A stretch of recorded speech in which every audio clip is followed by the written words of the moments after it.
to the Bowne Report. It is May 6th, 2026. An interview with American musician Michael Graves. Michael Graves is a raw, unapologetic American voice who rose from the Northeast underground to front one of punk rock's most iconic bands. Graves was just 19 years old when he auditioned for and joined the Reformed Misfits in 1995. He became the lead vocalist and primary songwriter for their post-Danzig era, powering albums like American Psycho and Famous Monsters. With his skull face paint and high-energy delivery, he helped resurrect the horror punk legends, touring the world, packing venues, and reaching millions of new fans. After leaving the Misfits around 2000, Graves forged his own path with projects like Punk Rock is Dead, Gotham Road, Illusions, Vagabond, Back Roads, The World Turned Upside Down, and Keys. Graves' discography is extensive and covers a wide range of styles. He's never shied away from controversy. How dare he be openly Christian and outspoken in his alignment with the contrarian independent viewpoint of a rapidly growing silent majority, a voice that grows louder by the day, which has made him a prime target for cancellation in the very rock and punk scenes that once celebrated rebellion with reverence. As Graves and countless other American musicians built careers on raw expression, free speech, and pushing the envelope, a parallel machine of billion-dollar tax-exempt 501c3 social justice outfits and their mega foundation enablers quietly hollowed out the American music industry. The career of a musician had now been transformed by fractionalized streaming royalties. Gatekeepers now control distribution to wider audiences. All anyone needs to do is turn on the Grammys. Of course, barely anybody does anymore. But if you do, you can ask yourself why the same carbon copy artists continue to bore the hell out of the country, year in, year out, while legendary musicians make cameo appearances. The Wolfman Jack days of music artists rising to the top due to the organic demand of the people has been suppressed for too long. And American music can only be held down for so long. The pressure cooker is going to burst. I will be following up this interview with Michael Graves as he plays for everybody just a stone's throw away from Willie Nelson's neck of the woods in Spicewood, Texas, with a full report on the history of 501c3s, all connected to the now criminally charged SPLC, and what that reveals in regards to our hijacked music industry. Briefly, cloaked in the sacred banners of civil rights and progress, these organizations have morphed into cultural enforcement. They don't just influence, they police thought, lyrics, and imagery. They fund narratives, pressure labels, platforms, and venues, and blacklist anyone who dares deviate from the approved script. That's about as un-American as it gets. These tax-sheltered behemoths, flush with donor cash from globalist foundations, have redefined progress as conformity. You either celebrate certain identities, denounce others, toe the line on politics, gender, race, and globalism, or get deplatformed, demonetized, and erased. American musicians, once the ultimate rebels against authority, now face an invisible blacklist far more effective than any old-school record label suit. Speak your mind like Graves has, align with the wrong side of the culture war, and suddenly you no longer exist in the industry. And so it goes for the rest of us. if we don't reclaim our God-given right to respect and protect free expression. This worn-out broken record version of American music culture punishes the free expression of working class and dissenting artists, while billionaires write checks to flood the zone with propaganda and stale, rehashed Illuminati glamour zombies that they alone can control. Graves stands as a living example, a talented voice exiled not for lack of talent, but for refusing to bend the knee. In a truly free America, musicians should shock, provoke, and challenge power. It is the clearest and strongest gauge we possess on this freedom machine we call a republic. So kick back and enjoy the interview. This is a conversation that we need to have more often.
I've been vindicated somehow, yet they still want me in a boxcar headed east, yet they still want me publicly hanged at the gallows, and they come for me. But I don't know what I've done. I pray Jesus protect me, 'cause I don't plan to. I don't plan to. I don't plan to run from a boxcar headed east. From a boxcar headed east. From a boxcar headed east. Innocent of all the insane charges, you charge me with somewhere deep in your mind. Yeah, exonerated from all the darkness, it disappears in the break of the morning light. Yet they still want me in a boxcar headed east. They still want me publicly hanged at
right, Michael Graves.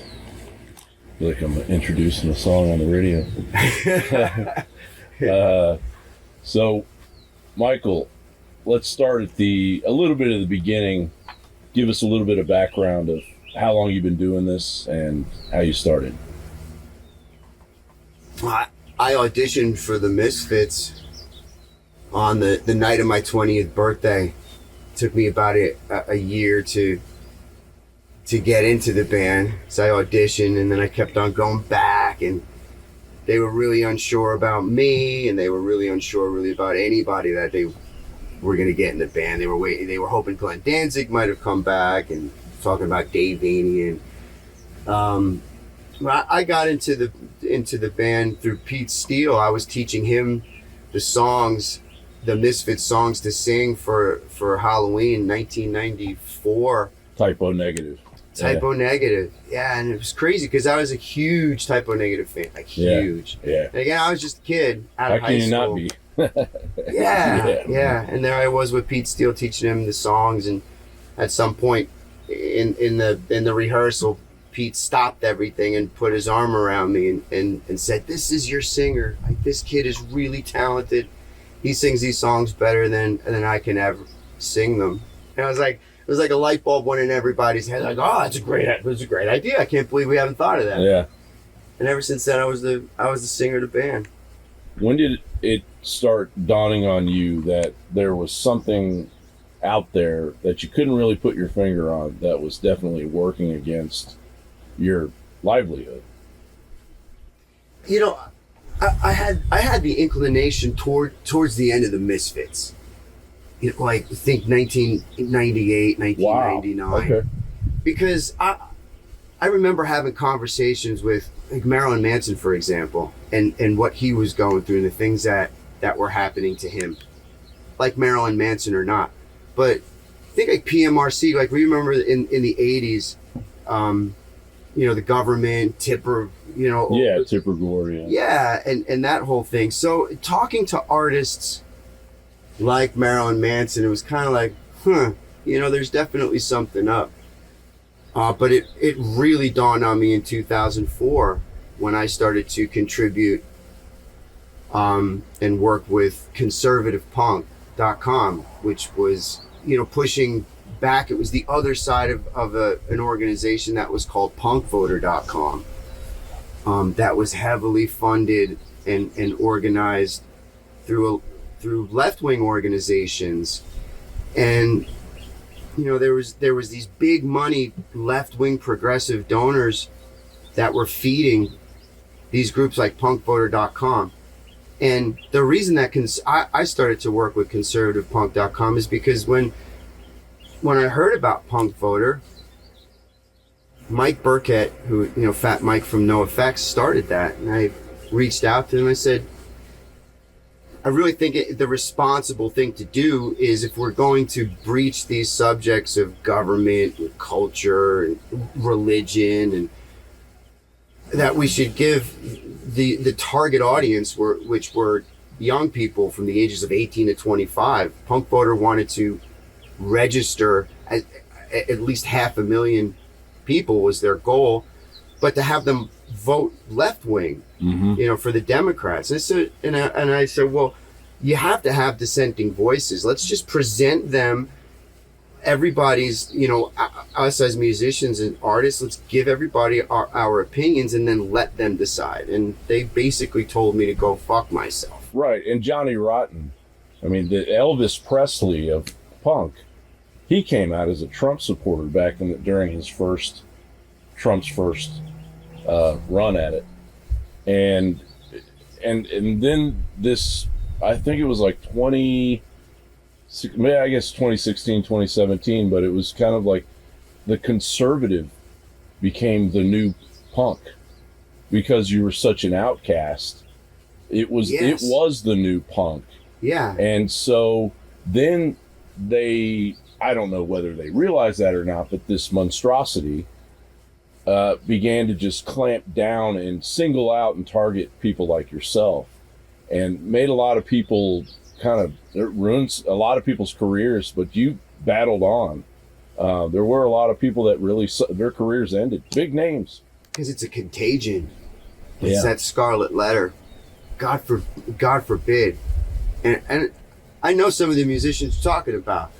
And God forbid, if they were caught anywhere near InfoWars, it would be over. Because, you know, maybe your manager's not going to work with you, or the record company's not going to want to put your albums out, or the magazines won't really talk to you. And then it just becomes all encompassing, and then you're done. Where are you going to go? Where else are you going to go? Especially if you're in the punk or the heavy music scene. You know, if you're Dave Mustaine, you could say something. You know, if you're Glenn Danzig, yeah, you know, you can say some things. But, you know, if you're mid-level to anything lower, You can say up to a point. Yeah. If you're Chris Cornell, yes. you might have said too much. Yes, sir. But you're out there. You're this prime example of a musician out there that will not go down. And just some of the more outstanding experiences you had on the road where things were canceled, or you got into a run-in with some leftist promoter or manager, you know, and how that's affected you, even how it continues to affect you. Yeah. It's nuts. Well, you know, for example, I'll book 30 dates, and easily, you know, 20 of them will get canceled, you know, along the way. Even before I would leave, they'd be weeks worth of things that were canceled. But then other things, other venues that are being attacked, they're in the process of being attacked. So having to talk to promoters and always play defense, you know, because some of these people, they're not engaged. They don't understand what's happening. They're just running their businesses. They're just trying to put entertainment and give opportunity for musicians. And then someone like me comes along, and I'm not controversial. Like Who's on a list? Your name's like on a wanted list by these 501c3s. Well, yeah, and now I'm synonymous with all of it. So as soon as you put up Michael Graves, it has nothing really to do with the music. There's just, you know, InfoWars, Alex Jones, J6, Enrique Tarrio, Proud Boys. It's all of those, you know, Nazi, fascist, white nationalist, Christian. It's all of those triggers that come out and just people go crazy. You know, I was a Nazi for a little while until I played in Israel. And then it was, I guess I was a different kind of Nazi. Then the pro-Palestine movement people have been coming after me because I violated the boycott and divestment movement for Israel. And let's put it on the record, none of that is your intention. Your intention is merely to make good music. Yeah. Because you're a musician. Yeah. I mean, the song we just heard, that's American roots music. And even the you know, you go back to the Misfits and everything, that's just punk, man. That's just angst and fun and just getting it out, you know. It's crept into our culture, this monstrosity, this 501c3 monstrosity, yes, to determine, almost like, I mean, if you want to go back to the days of any kind of totalitarian government or fascist regime, that's what you've been bashing up against this entire time for well over 10 years. Longer it's a huge than that, monstrosity. probably. Yeah. It's a huge monstrosity. People just think it's like, oh, it's some, you know, couple punk groups, or it's way, way, way bigger than that. It's way bigger than that. And when you start with Punk Voter and you start to take apart the mechanisms of funding, it grows into the bigger picture of it. It's like the big monster, and then you see all of its tentacles and how it's connected to all of this. You see the fraud in it all, because what just happened with Southern Poverty Law Center being exposed for the actually funding the hate that they're pushing against. Yeah. It's really bad because coupled with the lack of there's so many young people because because of a lack of God. They have nothing inside them, and they're looking for this. They're looking for their identity. They're looking for something to hang on to. So all of this hate and being part of this movement of cancel culture, and it makes them feel like they're doing something. It makes them feel like something, but it's destroying their souls as it destroys the rest of everything. It destroys humanity. It's the cancer that's connected to everything else that is killing us. It's funny though, you go back, the beginning of punk in London there was no future, because at the time the economy in London was gone. And so they felt like the current generations feel right now. They can't buy a house. Why are they going to college? AI. I mean, it's taken on this level that makes what happened in London back in the late 70s look like nothing in comparison. So there's never been a better time for punk and real music and real American music. The dam will burst, and it'll be cultural at first, but if they keep pressing and pushing, it turns into a revolution. And so these people they haven't done anything. They haven't taken over our lives. They're going to try in the next few years with digital ID and CBDC, and they're putting these Lone Star ticks out, and God knows where. They want to force people in areas where we eat barbecue to be allergic to it. That is a fate worse. That's a fate worse than death, isn't it? Horrible. But these people aren't gods. They're not immortal. They're not like, the Nephilim that were wiped out by God during the flood. These are just mortal, sweater wearing people like Bill Gates that are just they're pushing people towards a revolution. And maybe that's what they're afraid of. They think that when you're talked about, that you're this big, political savage, and you're singing the songs of InfoWars and all this stuff, when in reality, I'm sure you have a few songs of that vein, but it's just Michael Graves. That's what this is. Michael Graves, a musician. One of my, my message and my reason for this is because I understand there's so much pain in the world. And what do you do? Like we were talking before, like when you have a broken heart or you feel lost or whatever, where do you go? You listen to music. You put a song on your favorite album, and it does the work, in your heart and in your soul. I know how powerful that is. And, so that's what I'm trying to do. I'm not writing songs and singing to convince somebody to think a certain way. I'm really, after that pain and reflecting my experience here, to the world. But back to what you were saying about London and the punk thing, it's really important because when what they were rebelling against, punk came out of the cities and urban areas, poor young people, disaffected youth that couldn't stand the government and the bigger things that were on the thumb of their lives and their futures.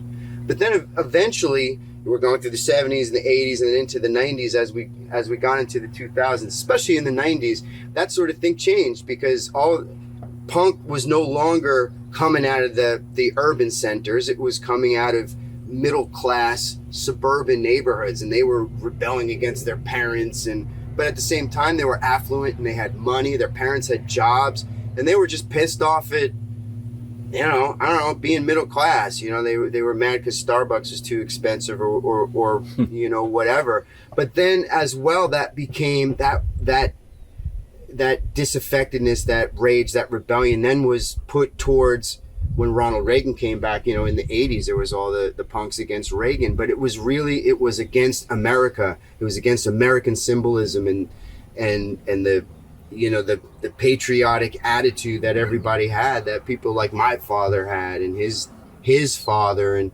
my grandparents who were immigrants from Ireland and Italy that came here poor and worked their asses off to the point where when I was born, my father was a cop and my mother worked, in a company, and we were comfortable, but I was raised to be thankful for all of that and to realize the opportunities that freedom and liberty have given us. And so, when people are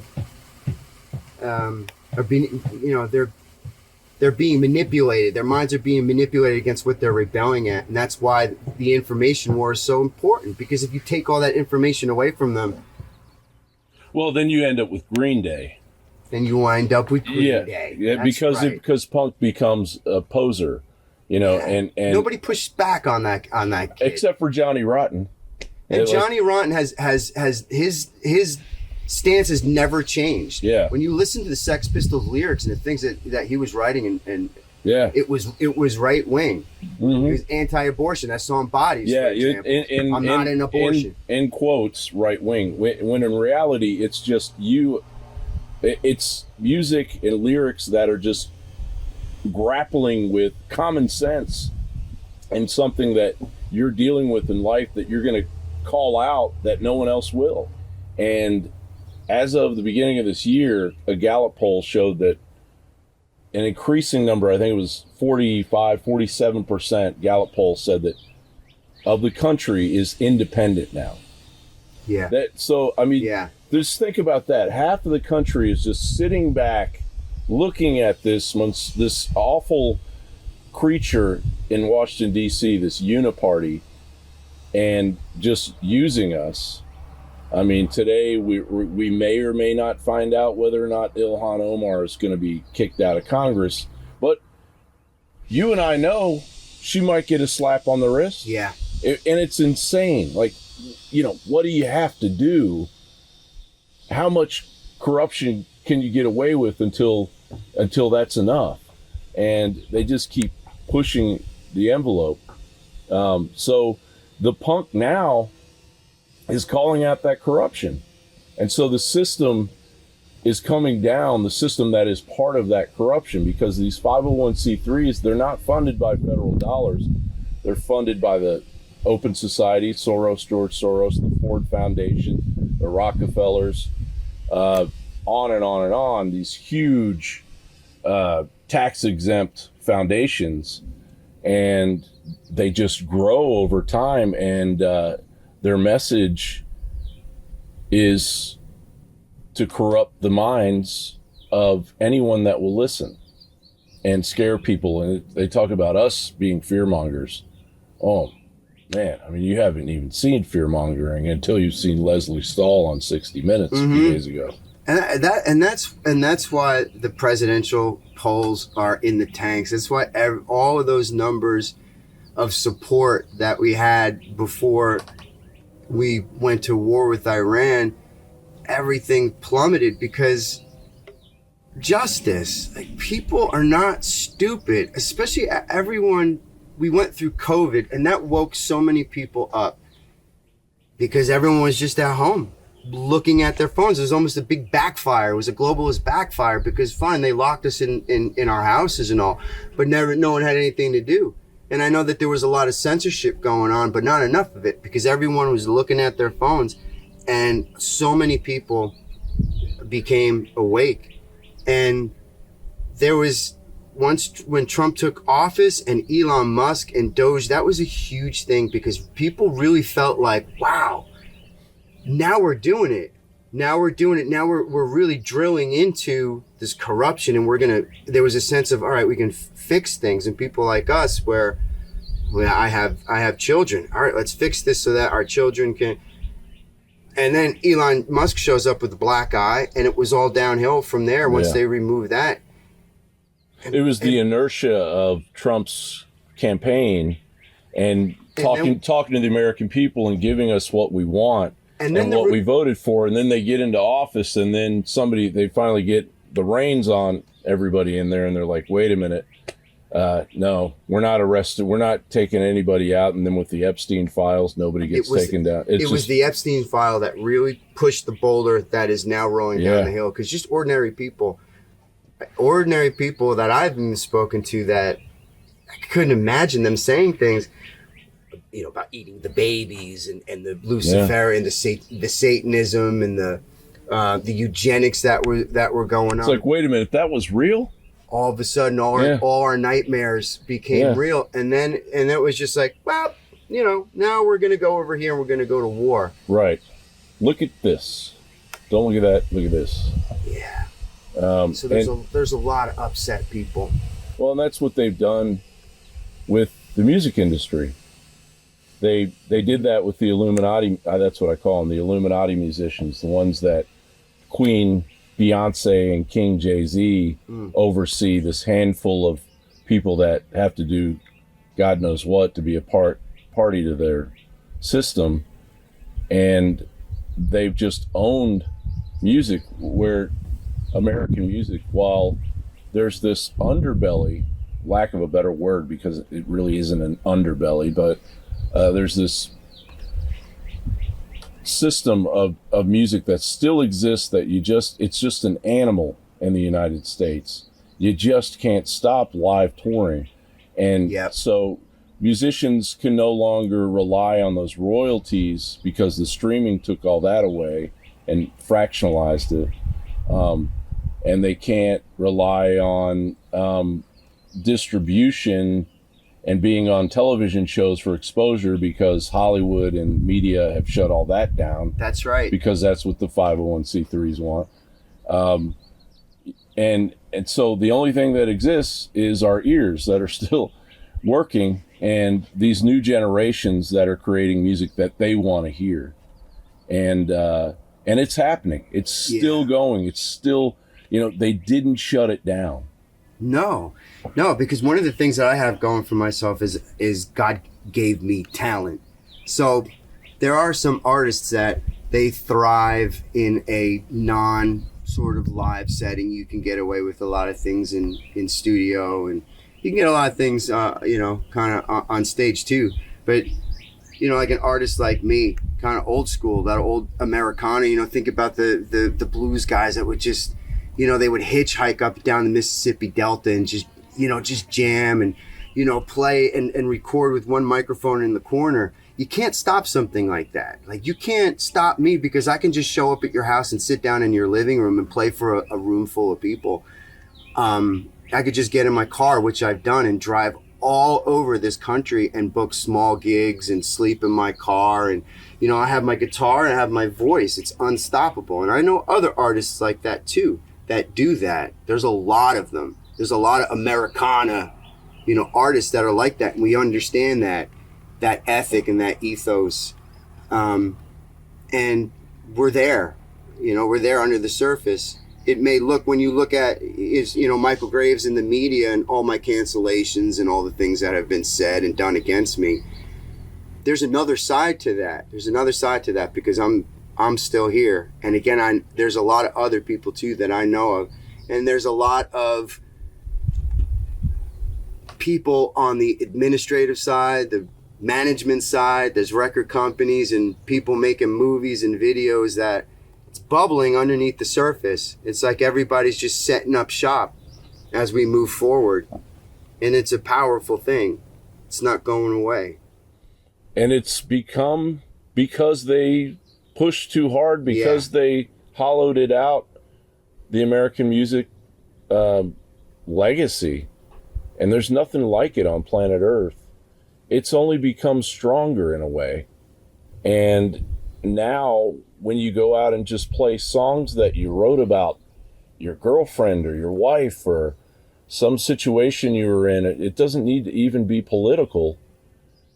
Now you're this freedom fighter all of a sudden. Right. And, you have bands today that are just up and coming, that are dealing with the system clamping down on them. It's going to end eventually, and music is going to be the force that takes it down.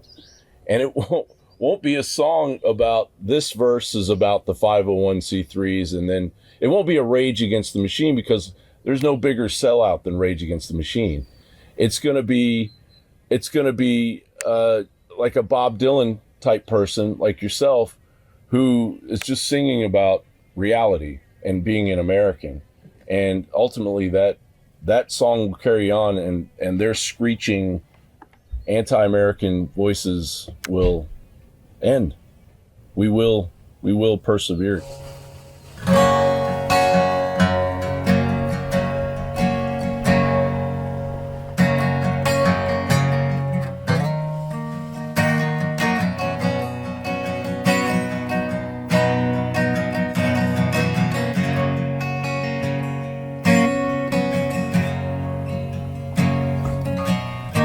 Servants fear, rejoicing, trembling. May you lay down to sleep amongst the singing. Yeah. The angels tend to you. You need some healing. My soul lays down and goes to sleep. Forgiveness,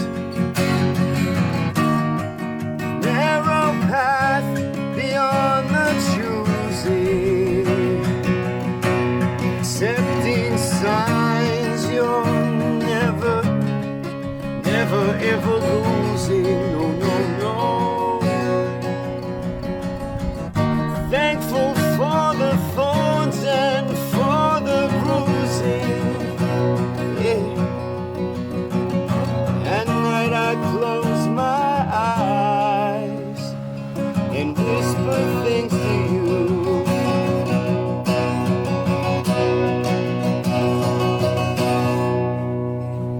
This is my American prayer, to see you on the other side when I make it there. Yeah, and this is my American prayer, to see you in the promised land when I make it there. When I make it there. When I make it there.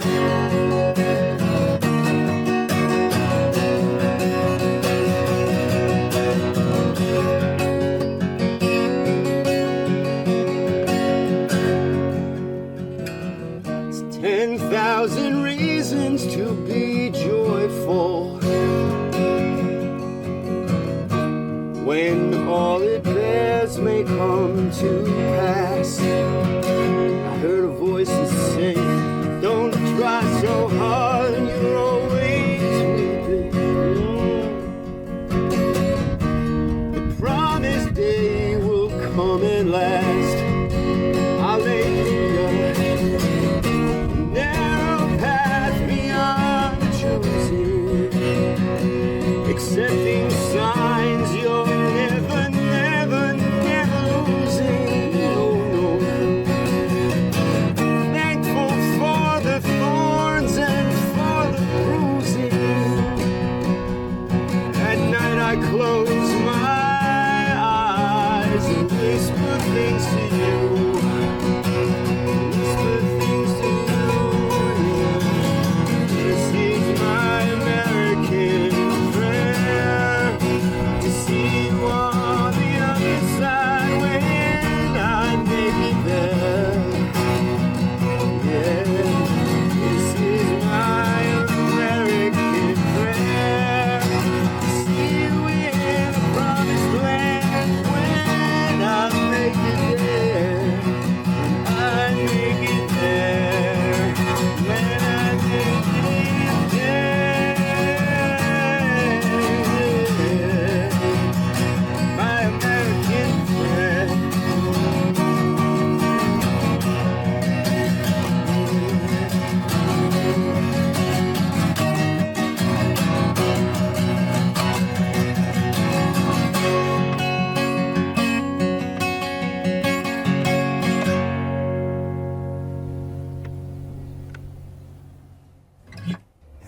You can follow me on X at Radio Deadly. Officialmichaelgraves.com. Officialmichaelgraves.com. Check out my documentary called An American Prayer. And all things Michael Graves. Officialmichaelgraves.com. Awesome. Thank you so much. Yeah, brother. Yeah, that was 40 minutes. That's perfect. Excellent. Thanks for doing this, man. Sweet.